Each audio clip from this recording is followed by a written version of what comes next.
Bueno, pues vamos a darle gracias a Dios por este día aquí en Los Ángeles, California. Hoy, febrero 25 del 2011, aquí en esta sede de Peregrinos del Amor. Voy a pedirle al Señor su santa palabra para hacer esta reflexión sobre la impureza. Y voy a leerles de la segunda carta a los tesalonicenses en el capítulo 2 desde el versículo 1. El día del Señor no es inminente.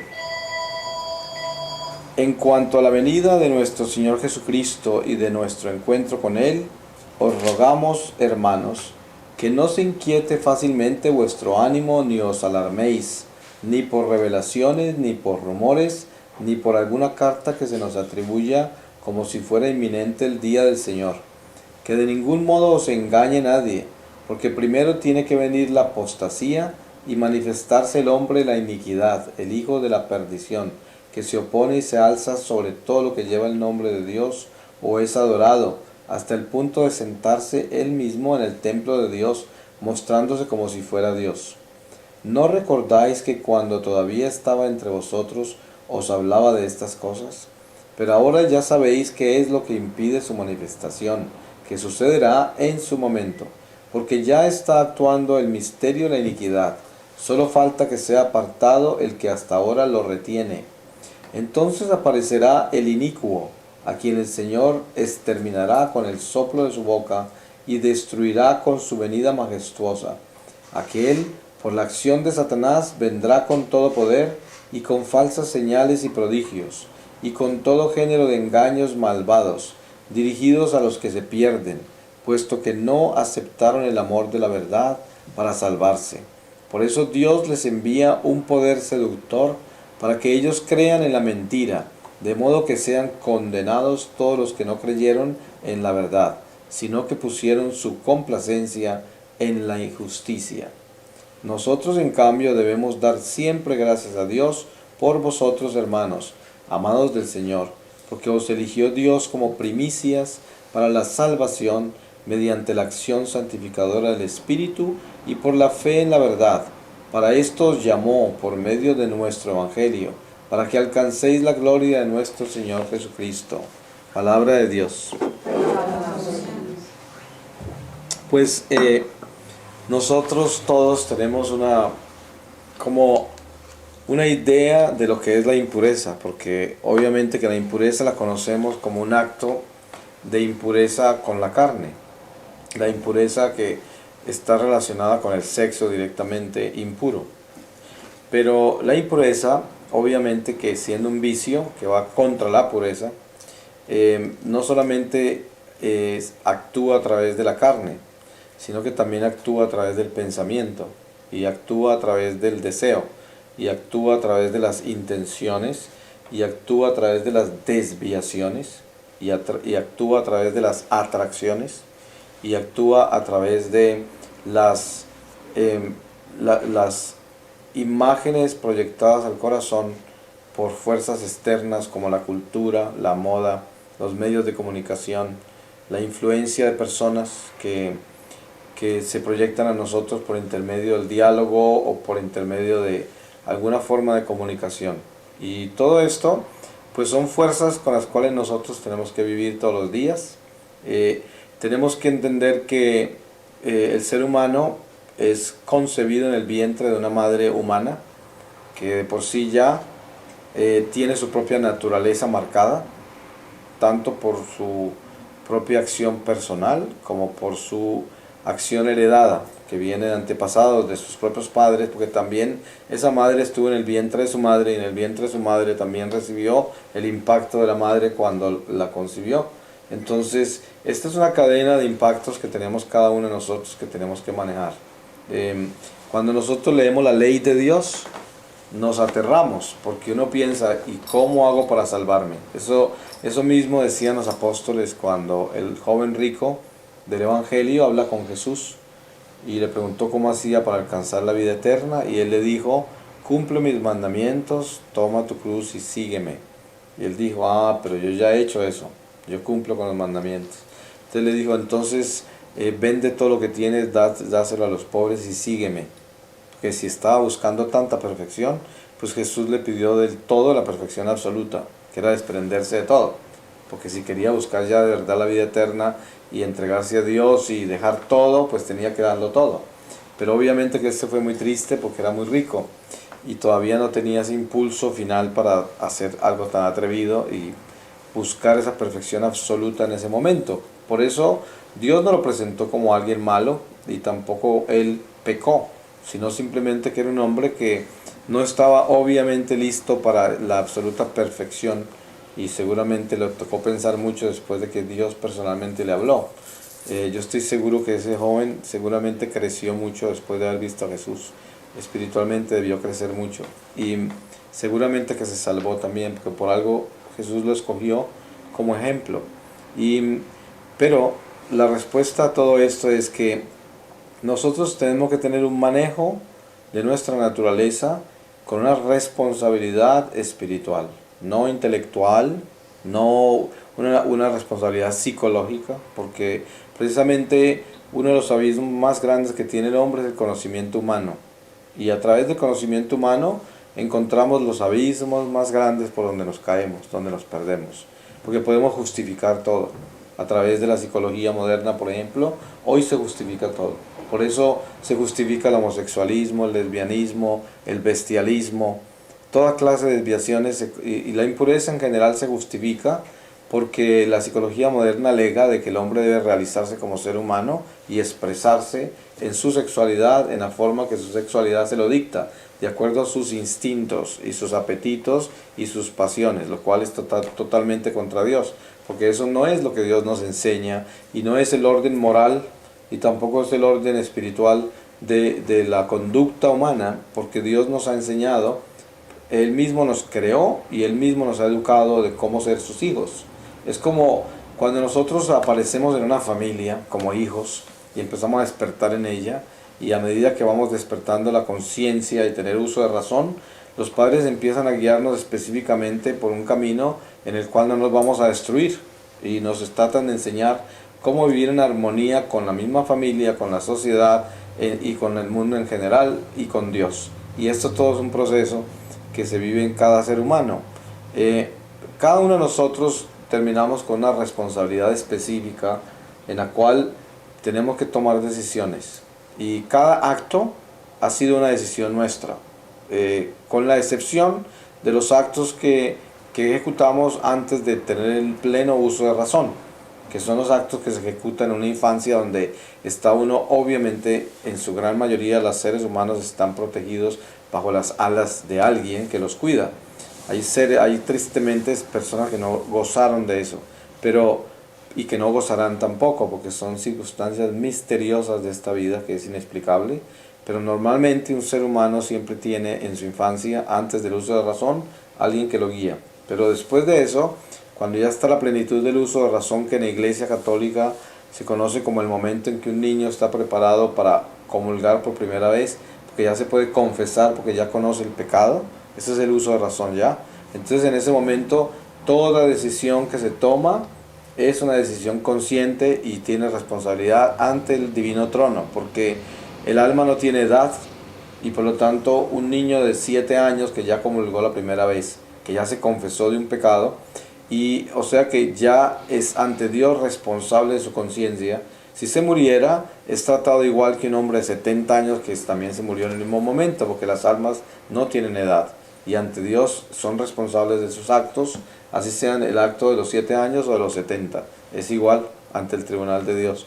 Por lo tanto, hay que tener en cuenta que esas decisiones que nosotros tomamos están escritas en el libro de la vida, y que a través de los sacramentos de nuestra Iglesia Católica tenemos la inmensa bendición de poder rehabilitarnos, por decir así, reconciliarnos y reparar las decisiones mal hechas. Y Dios perdona todo, borra todo, olvida todo, y nosotros tenemos la oportunidad de reparar todo si estamos conscientes de lo que reparación es, porque hay que tener en cuenta esto.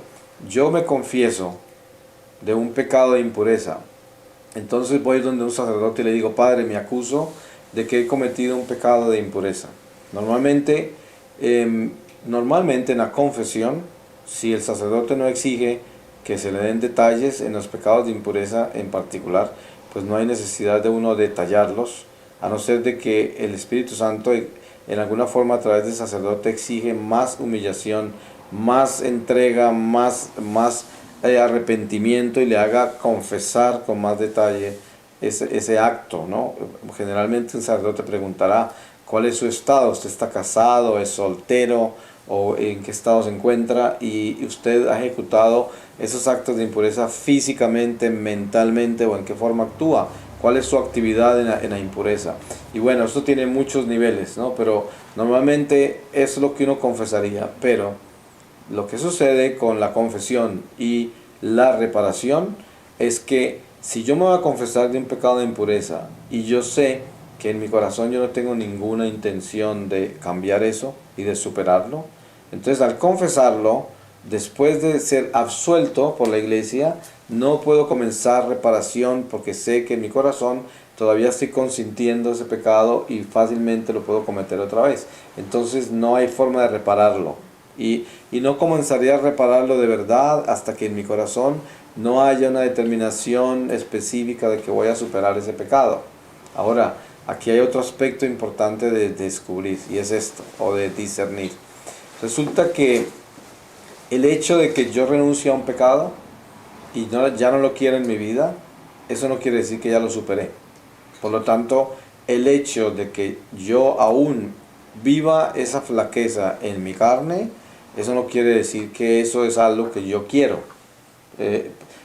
Fácilmente yo tengo una flaqueza que confieso todo el tiempo y caigo frecuentemente en eso, pero dentro de mi corazón la detesto y no la quiero en mi vida.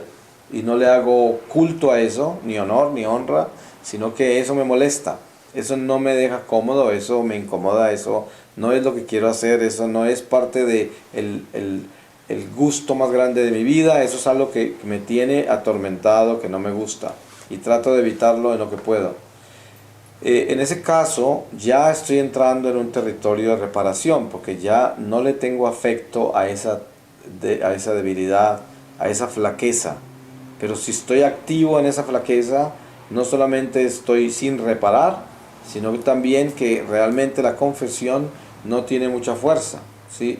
Entonces, y esto sin incluir cuando yo soy impuro sexualmente y ni siquiera me confieso. Ahí ya es otra situación que es igual al que vive en pecado mortal en cualquier otro aspecto de la vida, ¿no? Entonces, la impureza sexual generalmente tiene, por decir algo, un origen natural, que es el pecado original. Y no es que el pecado de Adán y Eva, el primer pecado que cometieron fue una impureza sexual. No, porque ellos, el primer pecado que cometieron fue la desobediencia. Desobedecieron al Señor que les dijo que no comieran de la fruta de ese árbol y la serpiente los llevó a comer. Y por lo tanto se comieron un conocimiento que es el conocimiento del bien y del mal que no tenían por qué conocerlo. Ellos no conocían sino el bien. El mal no tenían por qué conocerlo. Y precisamente al conocer el mal, conocieron la muerte. Entró la muerte. Porque el que conoce el mal mata inmediatamente. ¿Qué sucede cuando perdemos la inocencia? ¿Cómo se pierde la inocencia? Cuando se conoce el mal, cuando se conoce el pecado, cuando se saborea el pecado. En ese momento se pierde la inocencia. Un niño es inocente hasta que comete el primer pecado mortal. Y en ese momento ya perdió la inocencia porque conoció el mal y le entró la muerte a la virtud. Y la virtud de la inocencia se perdió. Es una muerte. Y por eso cuando Adán y Eva pecaron, murieron. O sea, Dios les dijo se van a morir. Y con el tiempo pues murieron. Ellos vivieron una larga vida, pero murieron. Y ya eran inmortales. Nosotros fuimos creados inmortales. Con cuerpo físico y todo, este cuerpo no moría. Entonces entra eso y de por sí está en nosotros. Y ten en cuenta que cuando un niño sale del vientre de la madre, es inocente. Entonces el Dios, a pesar de estar manchados con el pecado original, sin embargo en el principio el hombre, a pesar de estar manchado, sale inocente del vientre de la mamá y tiene que perder esa inocencia, y la pierde necesariamente. Ninguno se mantiene inocente por el resto de la vida, ni los santos más grandes. Los únicos son personas especiales, como los retardados mentales, los autistas. Hay personas que mantienen su inocencia siempre, por eso son seres privilegiados, a pesar de que los padres de esos hijos piensan que es una maldición, cuando al contrario nadie podría tener más seguridad de tener un santo en la casa que el que tiene un retardado mental, un autista, alguien así. Es un don maravilloso de Dios, que al mismo tiempo se reparan muchas cosas en la familia, pero ¿quién puede decir que tiene la seguridad de tener un santo en la casa? Solo alguien que tenga a alguien así, ¿no?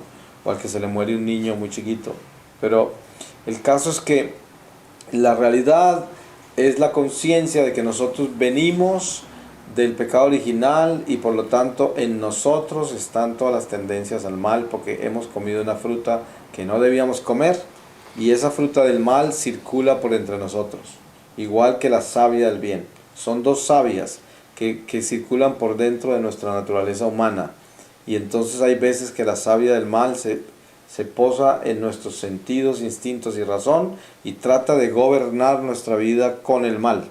Y otras veces el bien se toma los sentidos, los instintos y la razón y entra en conciencia para derrotar el mal. Y es una lucha constante que no terminará hasta el día que termine la carne, hasta el día que termine esta vida temporal. Una lucha diaria. Por eso es que la conversión es diaria, no es que yo me convertí, sino de que yo entré en el camino de la conversión, en el camino de escoger en cada acción, en cada pensamiento, en cada sentimiento, en cada pasión, en toda mi vida, escoger a Dios en todo, escoger el bien, escoger la ley de Dios, la obediencia a Dios en todo, y eso es diario, en todo momento, cuando estoy en la calle, cuando estoy en la casa, cuando me acuesto, cuando me levanto, cuando como, cuando hablo, cuando pienso, cuando siento, siempre tengo que estar pendiente de que todo eso lo tengo que decidir dentro del bien, todo.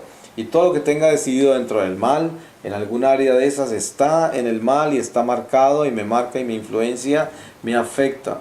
Y esto es una responsabilidad que todos tomamos. Y pienso que el crecimiento espiritual está basado en cuánto nosotros sabemos dominar esas áreas del mal y superarlas a través del bien que hay en nosotros, que es la presencia de Dios. Cuánto logramos hacer de eso es cuán espirituales somos.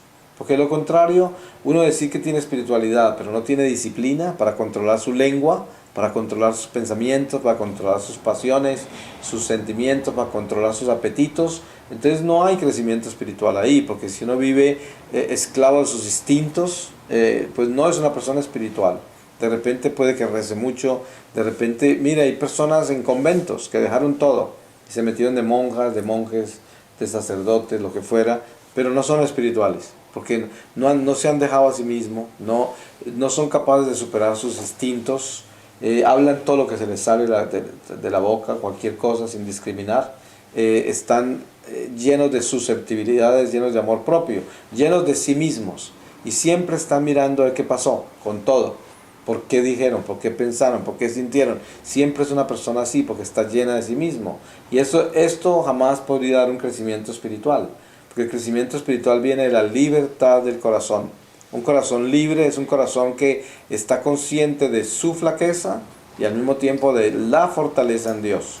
Que es Dios en uno, porque Él es el que se glorifica en mi flaqueza. O sea, Dios en mí es mi fortaleza. No yo, sino Él en mí. Y yo por sí mismo soy flaqueza, pero en Dios soy fortaleza, porque yo me glorifico y Dios se glorifica en mi flaqueza, pero reinando sobre mi obediencia. De lo contrario, esa flaqueza mía, si no tiene obediencia, ¿de qué sirve cuando Dios no nos obliga? Por lo tanto, no se va a imponer. Yo tengo que colocarme en las manos de Dios voluntariamente, porque Él me dio esa libertad y precisamente me la dio por la desobediencia original. Porque antes de desobedecer, nosotros solo teníamos voluntad divina, nada más. Vivíamos en la voluntad de Dios y todo era perfecto. No necesitamos pensar en qué íbamos a hacer, ya todo estaba hecho. Y se vive en la gloria, esa es la gloria. La gloria es vivir en la voluntad de Dios donde todo está hecho.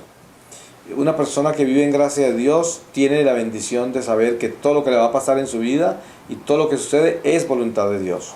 El que vive en pecado mortal sabe que todo lo que le pasa en su vida no es voluntad de Dios, sino que es el azar, es el mundo. Puede pasarle cualquier cosa, eso no lo mandó Dios. Dios no quería eso. Porque los amigos que uno tiene, la gente con que está, las empresas en que se envuelve, las cosas que hace, si no está en gracia de Dios, nada de eso es voluntad divina, porque no está dentro del plan de Dios, porque no hay amistad con Él. Entonces por eso, en el momento que entra la impureza sexual en nuestra vida, entra la desobediencia. Y por lo tanto cualquier cosa puede suceder a través de la impureza, porque es una puerta abierta para que el demonio actúe y nos haga el daño que quiera. Nos puede entrar una enfermedad grave, nos puede entrar, atrofiarse uno físicamente en muchas áreas. Por ejemplo, un ejemplo que les doy yo personal. Cuando yo dejé la iglesia a los 14 años y viví 33 años fuera de la iglesia, fuera de la ley de Dios, en pecado mortal.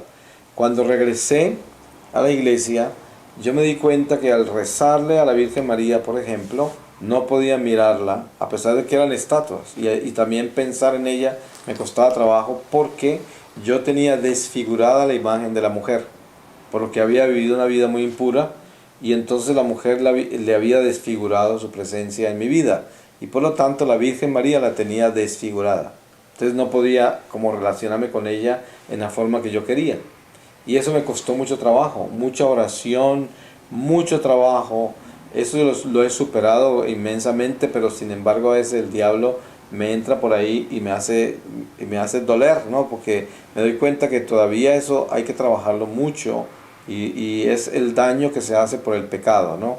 El pecado de la impureza desfigura, para la mujer le desfigura la imagen del hombre, para el hombre le desfigura la imagen de la mujer, para un homosexual ni hablar, para una lesbiana ni hablar, para una persona impura en una desviación, como el bestialismo y todo eso, pues ni hablar. Eso es un abismo que no tiene fondo y que no tiene tantas dimensiones que no terminaría uno de escribir una por una. Pero el caso es que si nosotros estamos conscientes de que de por sí en nuestra carne originalmente tenemos un acto de desobediencia marcado por los primeros padres, que es una tendencia, una mancha que nos lleva a pecar. Esto se ve cuando los niños comienzan a perder su inocencia, es que comienzan a observar como no deben observar, a sentir como no deben sentir, a pensar como no deben pensar, y empiezan a meterse en un mundo de sospechas y de malicia y todo, y por ahí es donde caen y pierden la inocencia.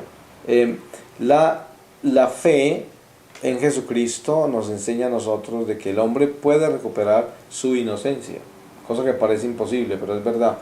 La persona que se dedica a vivir en gracia de Dios y busca a Dios en todas las cosas, es capaz de rescatar su inocencia. Y esa inocencia se reconoce porque esa persona se llena de gozo, de paz, de júbilo, y especialmente se reconoce en su lengua. Porque la lengua ya es la lengua amable, caritativa, generosa y silenciosa. ¿Sí? Entre más espiritualidad, más silencio, más recato, menos prisa para expresarse, más prisa para amar y para escuchar. Entonces, la espiritualidad se centra en el poder de saber escuchar. Por eso el apóstol dice, no tengas tanta prisa para hablar, apresúrate a escuchar, porque ahí viene el dominio del amor propio. El amor propio nos lleva a expresar y expresar y expresar, porque queremos ser escuchados nosotros, y tenemos mucho que decir.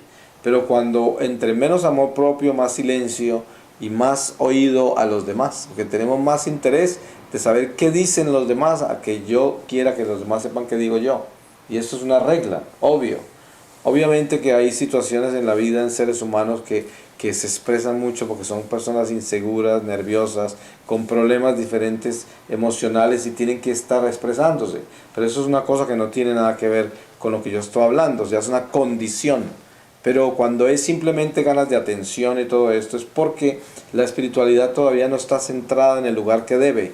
Ahora hay personas que están en silencio por las razones equivocadas.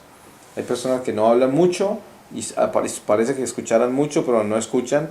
Y no hablan mucho porque no quieren quedar mal y son vanidosas y no quieren cometer errores, entonces están siempre en silencio. Ese es otro personaje que no tiene nada que ver con una virtud, sino que es un vicio.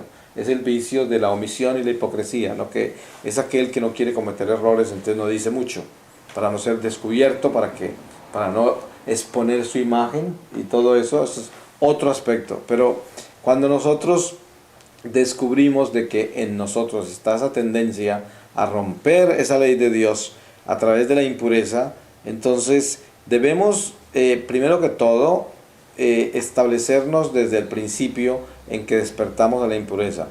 Cada uno de nosotros tenemos una historia de impureza, sin importar quiénes somos. Vemos santos tan grandes como San Francisco de Asís, le tocaba revolcarse en la nieve y en las espinas para salvarse de una tentación de impureza.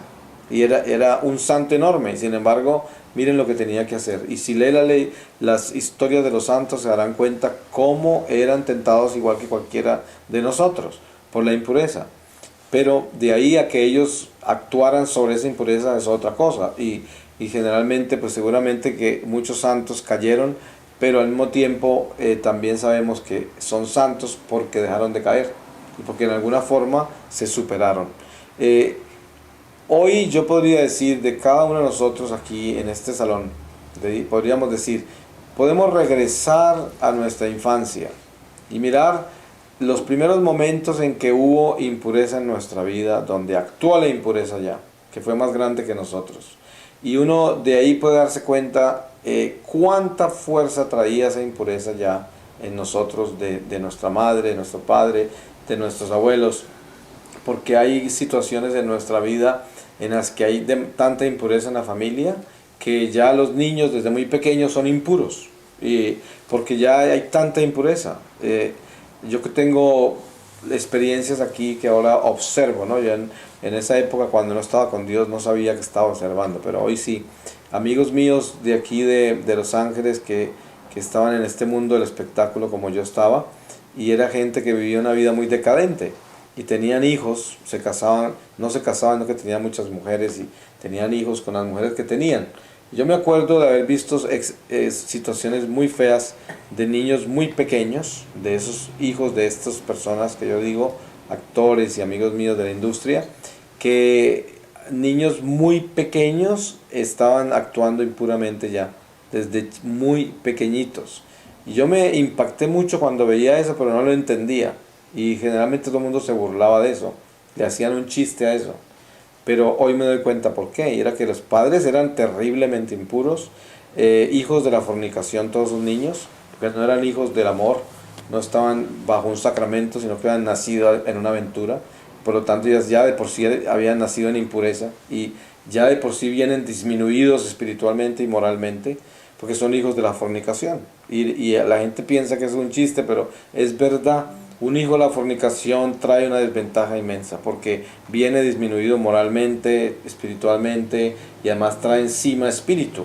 Y esto es muy difícil, tiene que liberarse, tiene que entrar en una conversión y todo para que no vaya a continuar esa cadena de entregar esa impureza a ese nivel a otras generaciones, porque eso se transmite por generaciones, ¿no?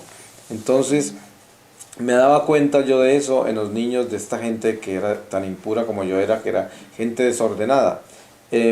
Por lo tanto, nosotros descubrimos en cada uno de nosotros ese nivel de impureza que llevamos, que hemos heredado, algunos en altas proporciones, otros en menores, pero de todas maneras viene a nosotros por el pecado original.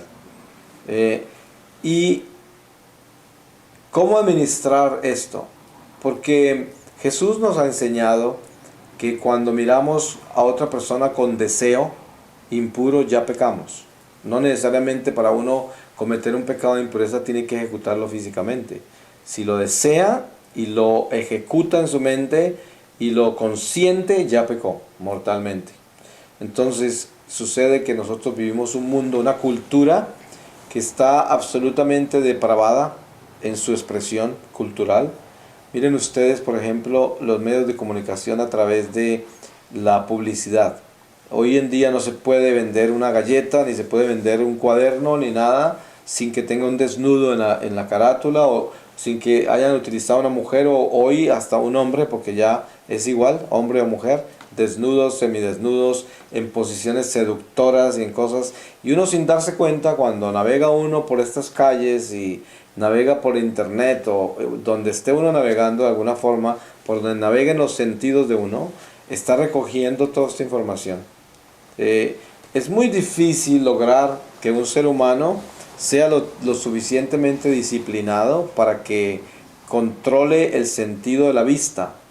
Ten en cuenta que por muy santo que una persona sea y muy disciplinado en su espiritualidad, usted toma un automóvil y sale por la calle y lo último que se acuerda es de controlar su mirada. Generalmente se le va para todos lados y no la controla. Entonces, ¿qué sucede? Lleva 2 horas rezando acá, sale y ya cuando sale mira cuánto aviso hay en la calle y no sabe que cada aviso le da una información a su corazón, cada aviso. Y de pronto 1 hora después está tan contaminado que está lleno de sentimientos y de pasiones y de necesidades y de ideas y de cosas solo por lo que asimiló mirando. Y esto es así es como viven. Los sentidos son una puerta, cada sentido es una puerta.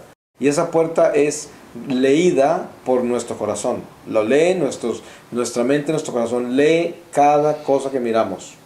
Por eso es tan importante que en la disciplina espiritual que vamos a desarrollar, también tenemos que cuidarnos de dónde llevamos nuestra mirada.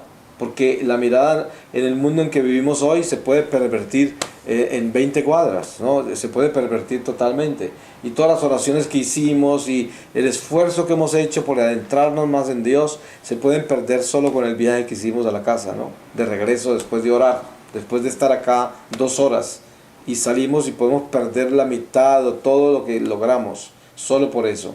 Con leer una revista, mirar una revista, con mirar la televisión 1 hora en noticias. Solo en las noticias a veces pierde uno todas las gracias, porque las noticias son una locura. Por un lado, pues mostrarán cosas que quizás eran supuestas para usted saber, quién sabe. Pero por otro lado, toda la publicidad, que muchísima la publicidad es perversa y uno recibe una cantidad de información. A veces vienen personas a consultarme a mí sobre sueños que tienen. Y piensan que Dios les está hablando y que tienen visiones proféticas. Y cuando miro yo esos sueños es que tienen a un Jesús crucificado que les habla algo así. Y después al lado aparecían unas escenas de esto y aquello y muerte y sangre, no sé qué. Y ya piensan que es una profecía pues de Isaías que llegó ahí. Y resulta que fue los programas de televisión que vieron y luego las oraciones que hicieron. Y todo eso mezclado en la cabeza se convierte en una historia. Y parece como un sueño profético cuando no lo es. Son simplemente puras impresiones de la vida que uno vive. Porque si usted es una persona religiosa y ora mucho y todo, eso lo tiene marcado en su inconsciente. Y si encima de todo esa misma persona religiosa es la que se gasta 2 o 3 horas en televisión viendo noticias y porquerías de esas que hay en las noticias y películas y cosas, tiene todas esas imágenes también. Y luego en un momento de paz por ahí, le van a empezar unas visiones absurdas de una mezcla de su religión con toda esa basura que ve. Entonces piensa que es apocalíptico, que es un mensaje de Dios profético, y resulta que es simplemente un sueño impactado por todas las impresiones de una vida desordenada, de una espiritualidad que no tiene orden, ¿no? Porque uno no puede comer de todo, ni tampoco puede tener un pie puesto en Dios y otro en el mundo. Tiene que tener una discriminación correcta para tener discernimiento y saber cuánto toma de cada cosa. Por eso, en la impureza sexual, lo primero que tenemos que estudiar nosotros es la decisión interior que tenemos que tomar. Yo, por ejemplo, soy una persona que decido que yo no voy a mirar absolutamente ningún aviso en la calle que esté proyectándome a mí cosas sexuales, ¿no? Digamos desnudos y cosas así, que yo no voy a mirarlas. Entonces las puedo ver, pero no las miro, porque es imposible no verlas. Yo voy por la calle y veo todo, pero de ahí a mirarlas es otra cosa, ¿no? Que ¿cuántas personas ve uno en la calle, pero cuántas mira? A veces no mira a nadie, a veces no, pasa la gente. Y a veces uno está sentado como estamos sentados acá y de pronto no nos miramos casi, nos vemos. No nos estamos mirando, a no ser de que estemos hablando uno con otro. Y esto es muy importante distinguir entre ver y mirar. Y lo que tenemos que evitar es mirar, porque en la mirada es donde entra la información.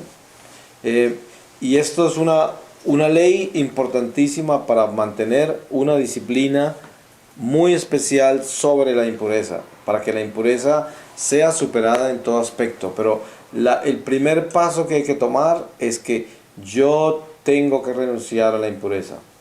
Tengo que renunciar interiormente. Yo tengo que arrodillarme y decirle al Señor: Señor, yo por naturaleza soy impuro. Y quién sabe cuánta impureza he heredado de mis antepasados encima de eso. Y toda la impureza que recibo de este mundo en que vivimos. Ni hablar, las dimensiones de impureza en que vivo. Por eso te pido, Señor, que tengas misericordia de mí y que aceptes en este momento mi renuncia total a la impureza. Ayúdame a no actuar sobre ella y dame fortaleza para no caer en ella, sin jamás hacerse a la idea de que realmente no es tan impuro, que no es que tenga tanto deseo de esto, que es que no es que tenga tanta tentación, porque no puede entrar uno ni en el escrúpulo, ni en considerarse tan buenecito, que es que ya no tiene nada de eso, porque eso sería mentirse a sí mismo, y San Juan dice: el que piensa que no tiene pecado es un mentiroso, y llama a Jesús mentiroso. Por eso, esto lo tiene que tener uno muy claro, que de la boca de uno no salga: no, pues yo no tengo impurezas, a mí ya no me da nada de eso. Ahí es donde entra el diablo, ahí está el hipócrita, ahí está todo ese tipo de personas que están viviendo una fantasía, no está viviendo la realidad. Y quizás uno no está activo en la sexualidad impura, quizás uno no está lleno de pensamientos impuros, quizás uno no busca nada impuro ni nada, pero eso no quiere decir de que su naturaleza, por naturaleza, no es impura. Es impura por naturaleza. De lo contrario no tendríamos mortalidad, no tendríamos mortalidad. Entonces hay que estar consciente de esto para que nosotros sepamos en qué forma manejamos esta realidad conscientemente, aceptando nuestra naturaleza, pero al mismo tiempo también aceptando que Dios actúa en nuestra vida y de que si nosotros somos fieles a Él, Él nos da la fortaleza para superar las tentaciones. Y también que nosotros tenemos que cuidarnos de no colocarnos en una situación de tentación, como por ejemplo la que yo explico, la concupiscencia de los ojos. La concupiscencia de los ojos es esa atracción que hay por mirar lo que no debo. ¿Sí? Entonces los ojos van a buscar mirar lo que no debo. Y esa es una concupiscencia natural en nosotros, innata. Y esto es lo que tengo que evitar, colocarme en esa situación. Ya ni hablar de las otras situaciones, que son ya decisiones personales de colocarme en una posición en la que pueda caer físicamente también, ¿no? Entonces, estos ya son avances hacia el pecado en otra dimensión y en otra velocidad. Pero en realidad lo más importante para descubrir en la superación de la impureza, para llevarla a la pureza, es la decisión que yo tomo de no ser impuro, y segundo, admitir que soy impuro. ¿Sí? Tener en la conciencia de que en mí por naturaleza hay impureza. No es algo que me echaron encima, como que me salpicaron y entonces me voy a dar una ducha y me lo quito. No, es algo que está marcado en mi carne y que la llevo acá y que palpita en mí. Y esto lo tengo que tener consciente yo. Porque cuando viene la compasión por el prójimo y la misericordia, cuando yo reconozco mi mal en mí, entonces tengo compasión por los demás. Cuando empieza el chisme, cuando empieza la calumnia y el juicio, cuando yo veo los demás defectos que creo que yo no tengo, entonces ya lo juzgo al otro, porque me siento mejor que el otro. Porque si yo voy a criticar a otra persona por un defecto que tiene, es porque yo me considero mucho mejor que esa persona. Por eso es tan horrible juzgar y criticar, porque eso me coloca en una posición muy desventajosa ante Dios. Por eso el Señor dice: no juzgues a nadie. Y es una regla general. Cuando alguien se sienta a quejarse de otro, esa persona está peor del que se queja, obviamente. Si usted viene a quejarse de alguien, está peor que la persona a quien está poniendo quejas. Porque ¿de dónde vienen esas quejas? Vienen del amor propio y del juicio que hace uno sobre los demás. Porque lo contrario tendría amor y sabría cómo hacer eso. Hay personas que tienen una velocidad increíble para buscar la caída a otro y lo están acusando constantemente. Cada que hay un error, siempre lo cometió otro y tienen que buscar quién lo cometió para desenmascararlo. Todo el tiempo. Porque tienen un corazón maleado de amor propio, maleado de impureza. Eso es impureza. La impureza viene en el juicio. Cuando una persona juzga a los demás constantemente, es totalmente impura.